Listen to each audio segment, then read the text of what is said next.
thing I will always do, and who is always deserving of a platform, is a Black person. Absolutely. A Black woman, a Black man, a Black anything. Absolutely. But also diverse people, period. Love Jesus that. in therapy. Oh, yes, Jesus and therapy is the best combination. Combination. Oh, I'm on the podcast for the creatives with Brooke. What are you doing? Welcome to the For the Creatives podcast. So, guys, welcome back to For the Creatives. I am currently sitting with Miss Erica Knox. Okay? Yes. She's the Social Impact and Corporate Communications Manager at BET. And yes. she's also doing incredible work with women's empowerment. Absolutely. Overall. And I'm just so excited to have you here. Thank you. Thank you for having me. It feels so good to be back in my city. Yes. And with you. This is so dope. I know it's months in the making, so I'm Yes. happy the time just worked out perfectly. Right, it's long overdue. Are you? Yes. You're from New York, right? Yes. So I was originally born in LA, but I Okay. was raised here, and I've lived in literally Queens and Brooklyn and Harlem and in the Bronx. So I'm a real New Yorker. Yes, I love that. So you live in Chicago now? Yes. You like New York or Chicago more? It's so hard to compare because I feel like in this season, Chicago is so what I need. It's a little slower city than New York. Yeah. It has a little bit more cleanliness, and it's just giving me the soft life that I need because I feel like people come to New York to hustle and get their Bustle get their all the means, time, you right. know, and I'm just gratefully not there. Like, I'm still hustling. I'm always ambitious. That's just in my nature, but I'm being a little bit more intentional about my time, and I think Chicago allows me a second to breathe. And then it's just like a fresh start. It's like, don't know anyone here. I moved there 10 months ago, and now I'm building community in such a beautiful way. That is amazing. I heard so many great things about Chicago. Yes, girl. Yes. So I can't wait to visit. Come try on down. the food, is it the deep dish pizza? Yes, That's it's good? really, really good. Okay, Yeah. So definitely, I'll be down there soon. Yes, girl. We're going to get into it. Okay. I know, like, for me personally, I don't like to always lead off with your title because you are so much more outside of what you do, right? Yes. So before, like, the titles and the panels, who is Erica Knox at your core, and, like, what fuels you outside of your work?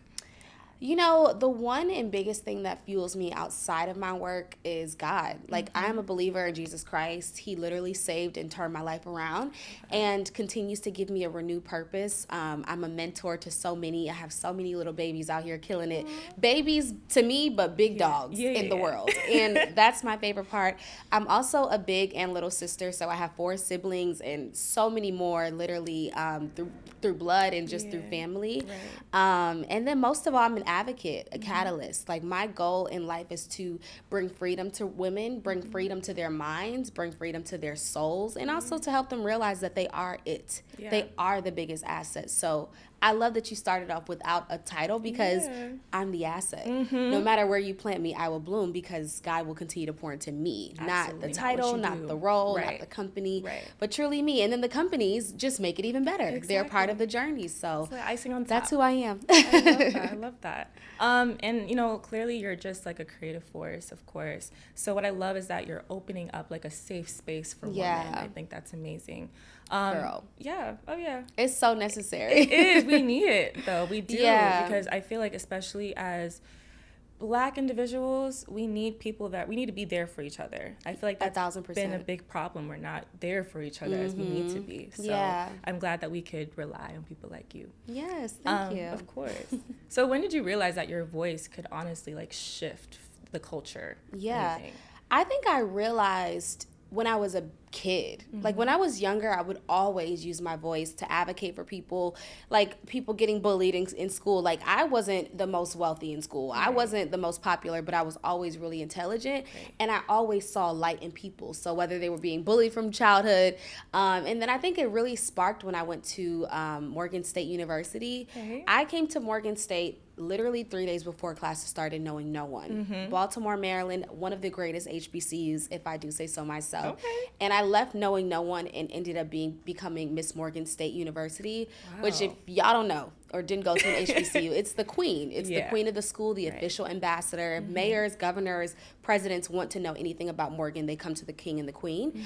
And if new students want to know what you can get, they do the same. And I started off there, but before then I was Miss Junior, and that's when it was such a pivotal time in my life. Right. I had to decide if I was going to continue to shrink myself to try to fit into an environment that was so new, or if I was just going to go and be courageous and be bold and be outspoken like I knew I wanted to. I'm mushy. Like, I love vulnerability. I love feelings. I think it's our biggest superpower. And in the moment, that just didn't fit into college. It was like, what are you doing? You got to and why are we talking about wellness? Right. Why are you talking about mental health? But unfortunately, around this time, entering my junior year, I lost my mom. And that was just the biggest moment for me. I was like, I owe it to her, but I also owe it to me to become everything she and God knew I could be. Like, I don't have no time to play with y'all no more. What am I trying to fit into y'all boxes? I don't have the woman who created me. So I have to go forth because it's now or never. Right. It showed me that life is temporary and you do need to go do that thing right now. So I ended up giving a speech to the school about purpose, about fitting in within your own lines. Like, if you're going to allow someone to put a line on you, create it yourself. Exactly. Draw the image yourself. Right. And I was so, like, moved by people being moved by my words. And it just really affirmed me that I could speak life into people and tell them my story, and they would be transformed. And even now, years later, I went to CultureCon. There are so many people who were just showing me so much love, not because of just, like, Erica being cool. Right. But because in my broken moment, I poured. And I still others, poured. But you were still pouring into yourself. Hello? Right. And so that's really when I realized that my voice was a game changer. And then God continued to pour wisdom into me. And I'm pretty young. And the wisdom belongs to a 60-year-old. And that's when I knew I have to give it out. And it's been, opening doors for me ever since. So such a blessing that I had those experiences and used it to free myself. Right. Like, over the boxes. Get me out. You live once. Only live once. Yes. I feel like you can't waste time doing things that are not in your path. Like, girl. You gotta just use your gifts to the best that you possibly can. Absolutely. So you speaking life into people, and that's amazing. Yeah. I love that. Thank you.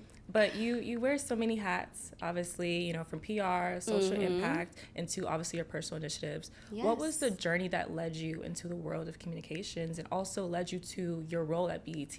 Yeah.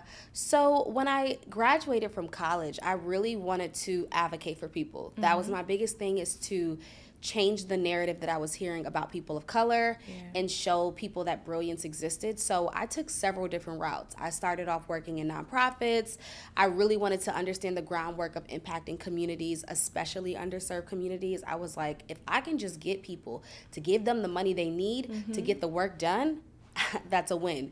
And so I started off working with a couple of huge companies, global companies, working with CEOs and writing scripts for them and speeches. So that's the corporate communications part. And then one day I saw this role while I was studying for my master's at Columbia. And I was also working in the career department. And I saw this role at BET for an internship. And to me, at the time, I'm like, an internship? Like, I've had a couple. Why would I want another one? But God will just show you the craziest things or the most humbling things in order to really elevate you. And so I interned, and within weeks, they offered me a role as a corporate communications coordinator. Wow.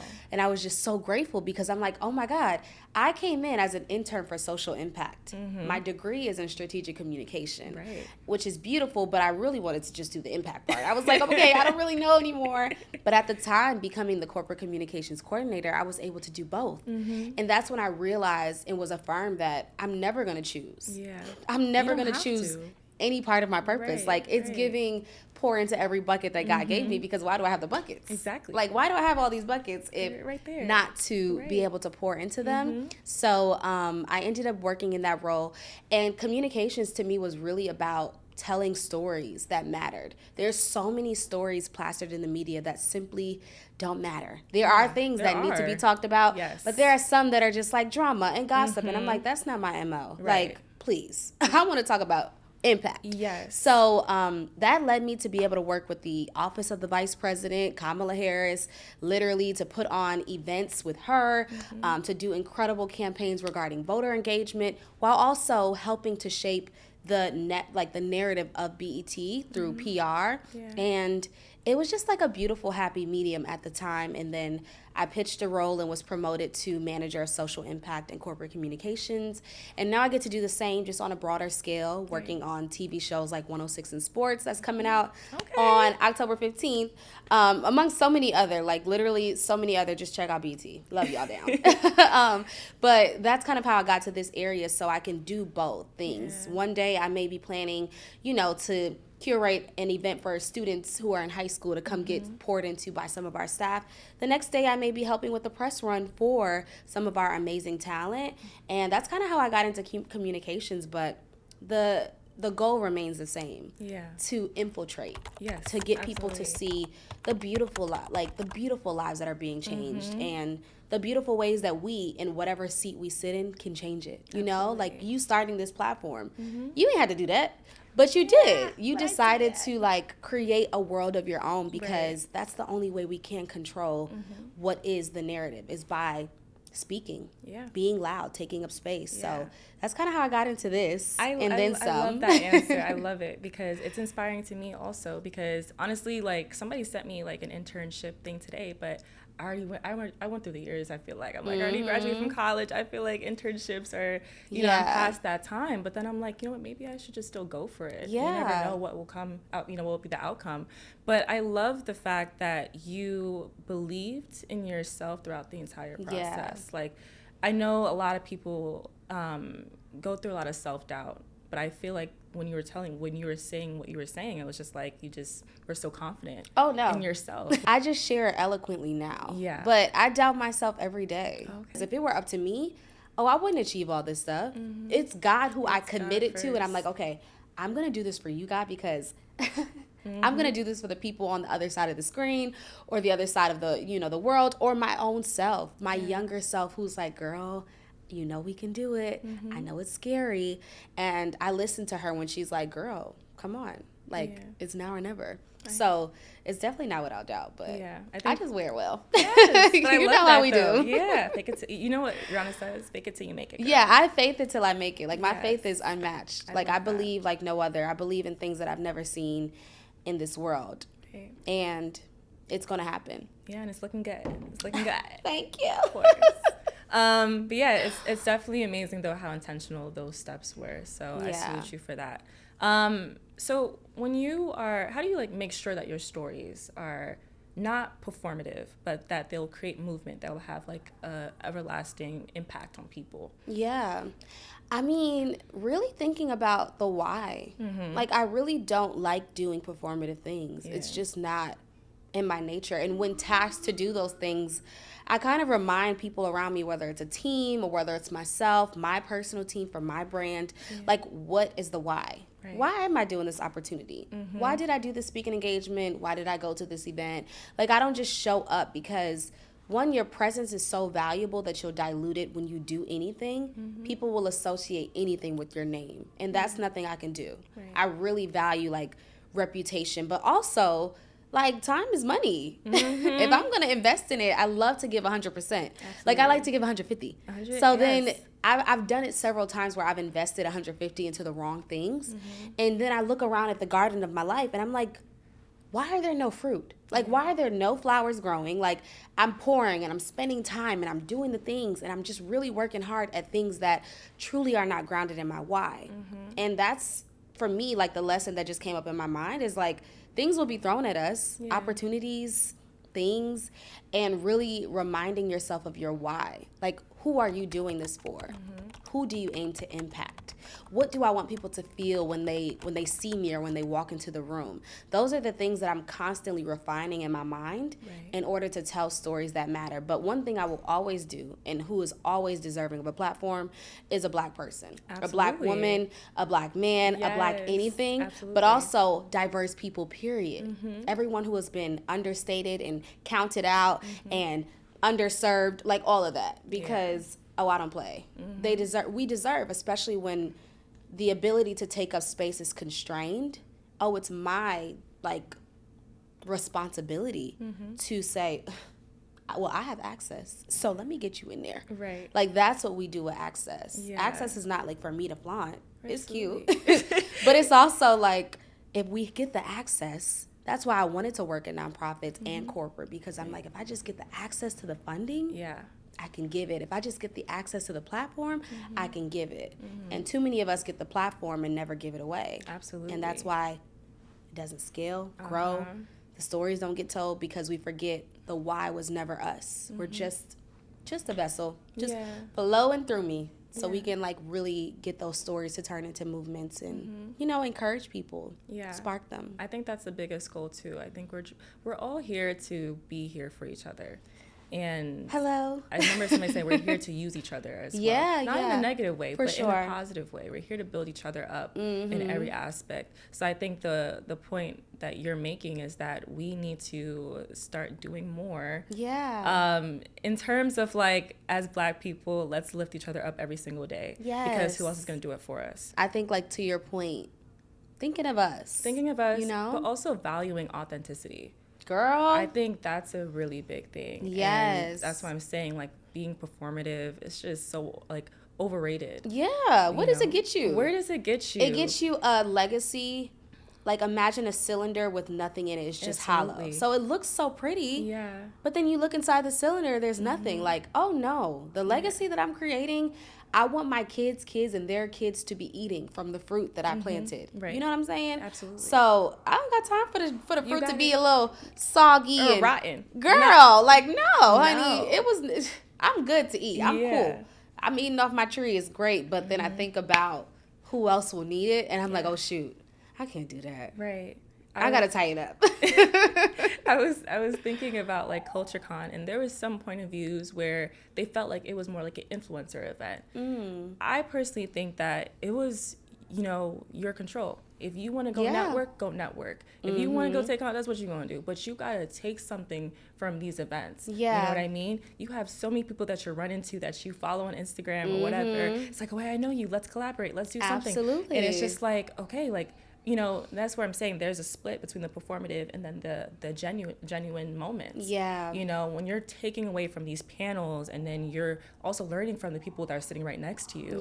Versus the people that are just there just to take content, be like, oh, I went to CultureCon, but I didn't learn anything. I didn't take anything away from it. It's like, okay, like, we need to do better in that area for sure. It's such a big deal. To me, it is on you to make what you want your life to look like. Right. I don't show up spaces deciding that this is going to be the key to my destiny. There may be something in there that is, but detaching, because I think the critiques that we've seen forget that Imani has built this from scratch. Absolutely. If you haven't built anything of this substantial, you know, substantial weight from scratch, fill out the feedback survey, you know? But what she has built to all of us and what I took, because I didn't get a chance to sit into a lot of the panels, but that's okay because that's not what I needed. Absolutely. Connecting and community and being around love is what I needed, and what I needed is what I got. Too many of us are putting our destiny and the key to it in the hands of other people, forgetting that each part of it is the key, you know? And that's why I think they receive so much critique, is because you're hoping that I am everything for your entire journey when I'm a part of it. You're a part of it, but I'm you're a part basically of it. The whole part of it. You know, you the being, like, this is your journey. Yes. So kudos to them for creating a space where you can grab what you need and leave what you don't. Exactly. And when you leave what you don't, you leave it for everybody else who needs that. But instead, the desire is like, if I met you, I'm hoping that you'll give me what I need. But we have so much power to create. Like, why did we meet? We met. Exactly. And here we are. Creating it's magic. tea. We have to remember that we have more power than we think, and we have more control over our destiny than we think we do. And when you lend that control to someone else, you'll always be disappointed because we're humans. Not everything's gonna be perfect, but I think we need to give more credit. We ain't perfect. We ain't perfect, but Girl. we need to be grateful for what the things that we have. And we deserve our flowers still. Absolutely. You know, so. And speaking of CultureCon, obviously BET, you know, that's been the intersection of entertainment and culture for Black people, of course. From your perspective, what does authentic social impact look like for a media brand, and how can other media brands learn from that? Yeah, I think for us at BET and just in media brands in general is amplification. Like, perhaps my thing is not being in the field getting people to vote every day, because There's the National Urban League. There's the NAACP. There's Next Gen America. There's When We All Vote. All of these organizations who every day they have a full team doing this. Yeah. So the purpose of us is to amplify, put money behind it, put, eyes behind it so that the thing and the work that you're doing every day can actually be put on a broad scale. And one way that I saw that last year, during one of the most major elections of our time, at least. Oh, yeah. This was crazy. It was incredible to see how many people were able to come out. Right. But we hosted something called Vote Fest, and we had JT perform, we had Pusha T perform.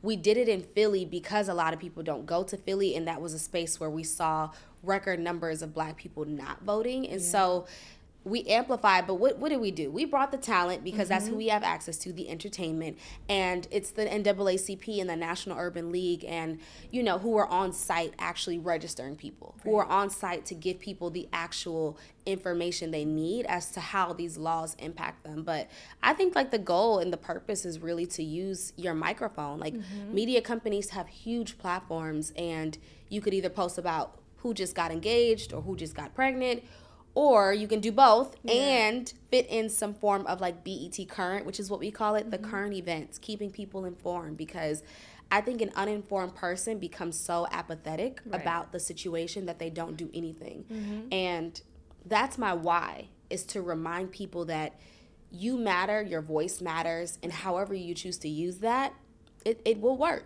It'll work if you keep at it. But I think what we saw last year and years in general is that people were so ill-informed, were believing and seeing so many myths that you didn't know the truth, that you don't feel empowered to do anything. And that's such a very sad space to be in, where you're like, ugh, nothing I do will matter. So I think people are just tired.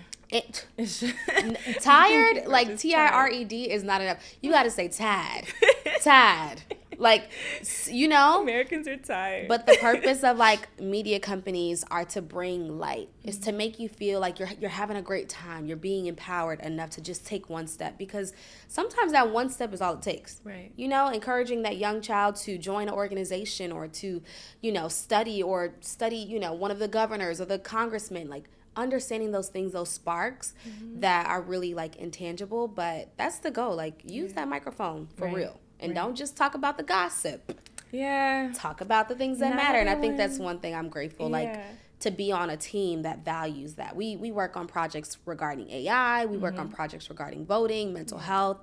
We had a really cool partnership with Taraji P. Henson to give out free mental health, especially when this viral post went viral for Black men getting free therapy. It went viral after being posted in 2020, I think it went viral in 2022, and being able to stand in the gap for that and say okay, well, we have some funding that we can gift toward this cause, because y'all were doing the work anyways. Right. You just didn't have the resources, and we just so happened to. So let's join forces, and then hopefully get some other people to put in the pot. Absolutely. Add some money to this pot. So and this generation needs those resources, because I feel like we need to know about these things and what's going on in our world, in our economy. Especially in the job market, girl, it's not doing good. Yeah. So we need to be informed and educated, so that we know how to maneuver for next steps. Yeah. For sure. So obviously we had CultureCon, we have Black Week going on right now. What do you feel Black creatives still need more of, from brands, or even just from each other, to just truly thrive? I think from brands, Black creatives need freedom. The freedom to create how, what, and when they'd like to do something. I think when our creativity is stifled or forced to put into a box to make something brand safe, it's not as impactful. The way that I speak our vernacular, the way that we connect with one another through memes and me saying Tad, I could say that in a boardroom and not get canceled, because that's the culture. That's the thing that you connect with. You see me in you, and now you want to either buy the product or shop or become a lifelong member, whatever the case may be. But I think when Black creativity is unstifled and uncontrolled, and then when they give a little trust, give me trust, give me funds, and we can really reach the people you're trying to reach and then some. Right. But we never know if the creativity is so stifled. And then from each other, I think we need safe spaces to heal. Yeah. More than anything, for me, my biggest role in life at least right now, is to make sure that people know that there's a healing available to you. Because we can talk about Black creativity, and we can talk about joy, we can talk about money, wealth, we can talk about all of those things. But if you are not healed, and even in the mind state that you deserve abundance, because so many of us are in survival mode and creating from a desire to make money, nothing really comes of that. A legacy can't be put on a foundation where you are surviving. Now, you can start that way, but I think a lot of us need permission to be renewed, permission to seek the Lord, permission to be open and vulnerable and raw about the fact that you are high functioning depressed. A lot of my journey that people celebrate, which I'm grateful for, I was high functioning depressed, high functioning, like showing up really on T. Why am I speaking at 6 things this week and doing my job? Like, why? Because the opportunities presented themselves. I couldn't take time for therapy, whatever the case may be, or I just didn't know that I should. And those are a lot of the things that I see is like, you could be so great, but you're unhealed.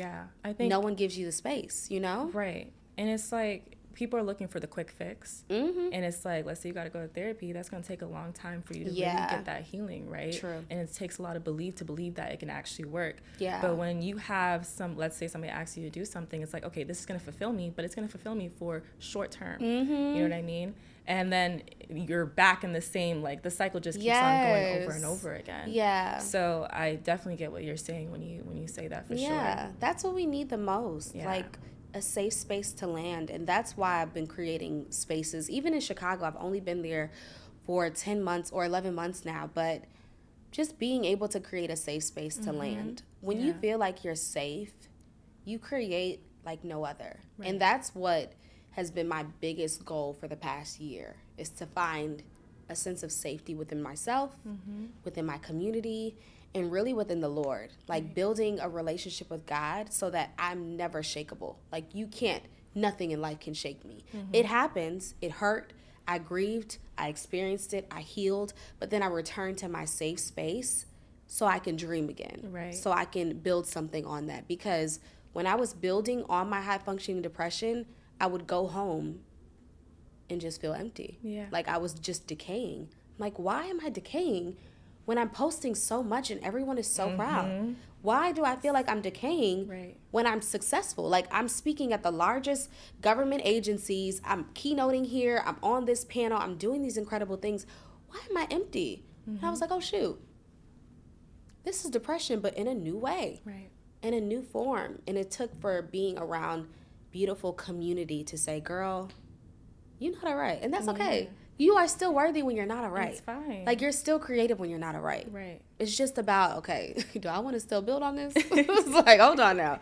I need a break. Or I need a change of scenery. It's okay to give yourself a break. We need to give ourselves more grace. Recently, I got laid off from my job, and I was talking to my mom, and she was like, well, we're not going to get that apartment now because, you know, you don't have, like, a specific income anymore. But I was like, but if God wants me to have that apartment, he's going to let me have that apartment. For it's sure. okay. Like, we got to think of everything, like, our story's already written. You know what I mean? God knew this was going to happen. Knew it. And I didn't know, but it's fine because I still don't even know what's going to happen after. They always say, like, when things are going to shit, it's going to, like, something's going to shake and something's going to, like, come. And you're like, oh, wait, I didn't expect that to happen. You know what I mean? So I was just like, everything's going to be all right. If you just put God first, like, God's going to show you that everything's going to be fine if you just trust in him. Everything is. Sometimes he's just testing your faith. And that, to me, is beautiful. It is. Like, it's frustrating. You feel the agony of feeling laid off or whatever the thing is that is your thorn. You feel it. It's so gut-wrenching. But then you have a moment at a crossroad to believe or to shrink. That's what I experienced when I lost my mom. That's when I experienced when I lost my dad. Like, these are all things that were a crossroad of if you're going to step into who he knows you to be or if you're going to shrink. And I think in this moment, what you are also gifting yourself with is a chance to see how big you can be. Exactly. Like, how much of a boss can I be? A boss, not in the way that I'm like, I'm just going to surpass this. I'm just going to get over this. Like, no, I'm going to feel the feelings. Right. And I'm going to tell my mom that we need to believe a little bigger. Exactly. And I'm going to believe a little bigger, trying, hoping. And then we're going to make something shake. I'm going to cry for a day and then I'll get back to it. Yeah, and I'm going to cry before the thing, too. Right, exactly. And then I'm going to cry after. And I'm going to cry during. okay. Like, and then I'm still going to do it. Because that's what commitment in the journey is about. Is like, the still did it, though. Right. Like, I still got it done. Somehow, Right. that, you know, I feel like right now, a lot of us are beginning to see, like, who we were really meant to be. You know? Also, like, when those doors close. Yeah. Sometimes I realize, like, the thing was just provision. It's provision, It was just for the journey. Right. It's and then, meant to teach you something in order to get to that next step and also push you there. Because sometimes we need to be uncomfortable. Sometimes we won't move until we're moved. Exactly. And then we're like, oh, exactly. Why would you move me out the spot I was so comfortable in? Absolutely. God says, like, one thing I believe is, like, if you won't do it, God will. Yeah. If you won't do it, And God that's His will push you. grace. That's amazing. Like, oh my God, thank you, because you knew I was scared. You knew I was scared and right. comfortable. You knew I couldn't grow into who you knew me to be. Yes. And 9 times out of 10, our dreams, our visions, our plans are so much smaller than God's that we'll be like, oh my God, like, God, I got this great opportunity. He's like, yeah. A lot can change just a week. Yeah. Yeah.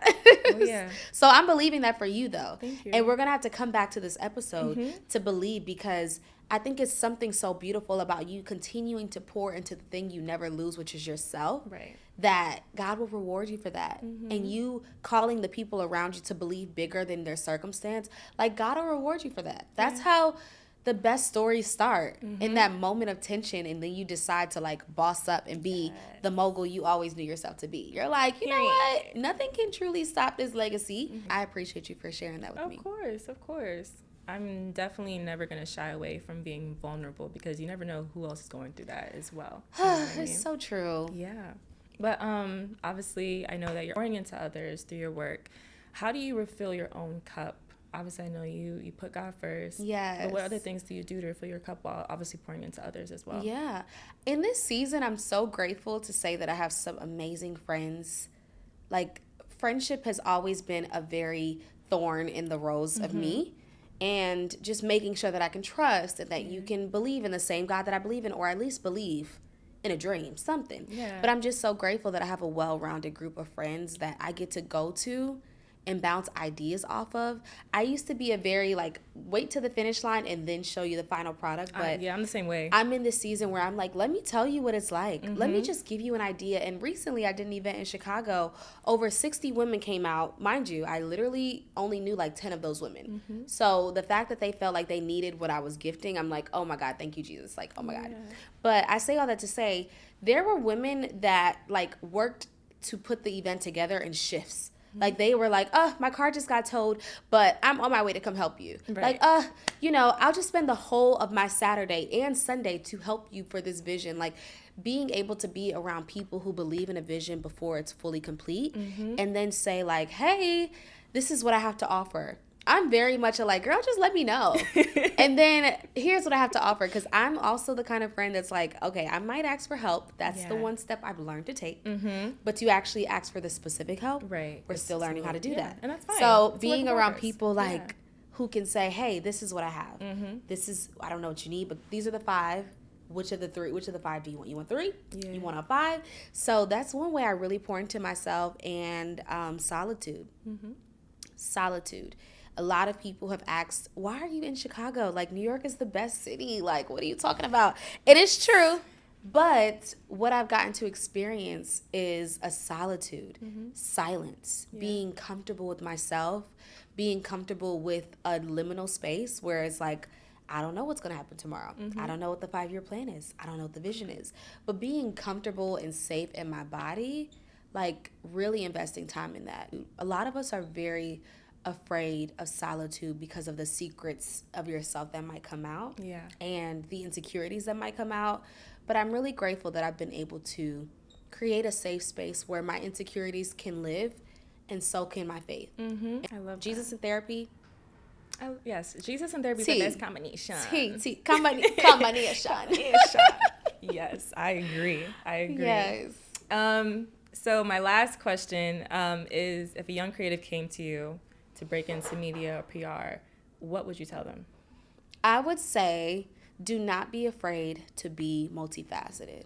Multifaceted, being multi-hyphenated may seem like a lot to some people or like you're all over the place, but at the end of the day, you will be an unshakable mogul if you invest in all of your gifts in due time. And there is a season for everything. Yes. There's a season for growing. There's a season for shedding.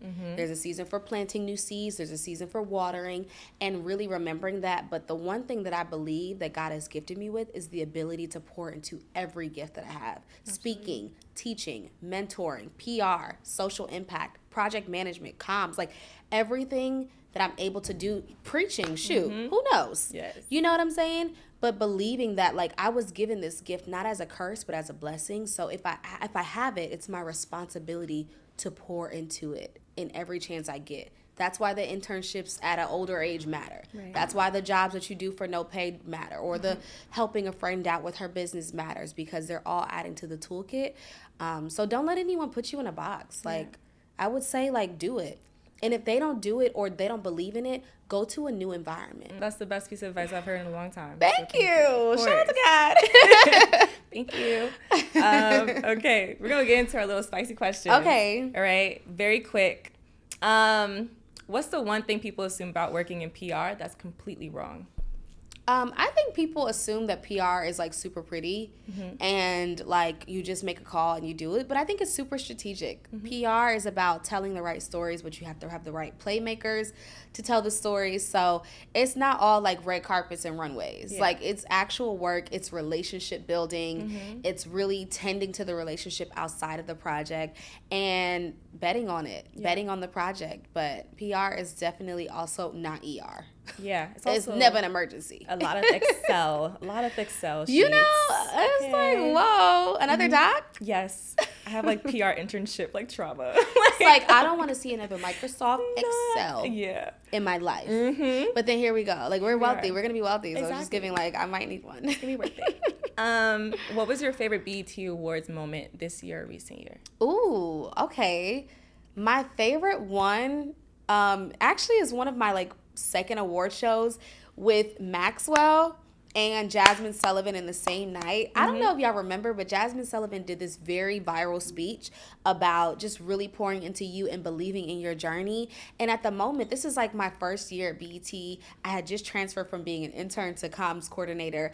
And just hearing Jasmine Sullivan and seeing how she was like slightly nervous before she got on stage allowed me to humanize like my favorite people. Right. And then Maxwell, that man slid down the aisle and was singing. And like when I was coronated at Morgan State, which is the big night where you get your crown, I had Maxwell's Pretty Wings playing in the background. So I was like, you better come down this aisle and slide. And I feel like in my mind, he got on his knee and like did one of those slides. It wasn't that, but I'm still going to act like it was. Yeah. So those are like two of my favorite moments. But then also every moment is super dope. Like new shows, new award shows, Kaisa Nat being on stream, like just everything. Everything is such a beautiful experience of Black culture. Yeah. This past one with the 106 in Park, I was like, oh my God, is that Maya? Is that Ashanti? Is that Bow Wow? Is that It was a time, and now we have 106 in sports. Okay. Ooh. If you had to write a press release about your dating life, what would the headline say? Oh, the headline would say, a God-fearing man, grounded in purpose, vision, and who is the blueprint, found a woman who is the blueprint. And together, they're creating a blueprint.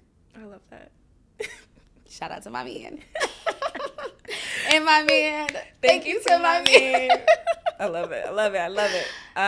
Yeah, those are my questions. Okay. Yeah, thank you so much for being here. Of course. I hope you had a great time. Yes. You want to drop your socials? Yes. So you can find me on Instagram, TikTok, and literally everywhere at EK the Mogul. I am the mogul. I'm growing moguls, and I will always continue to heal, help, and guide women into freedom. And then you can find me on LinkedIn at Erica Knox. That's ERICAKNOX. I hope to see you in my DMs, in my comments, and let's build community together. Well, thank you again. And Thank guys, you for thank you having guys me. so much for watching. Of Yes. course. All right. Adios.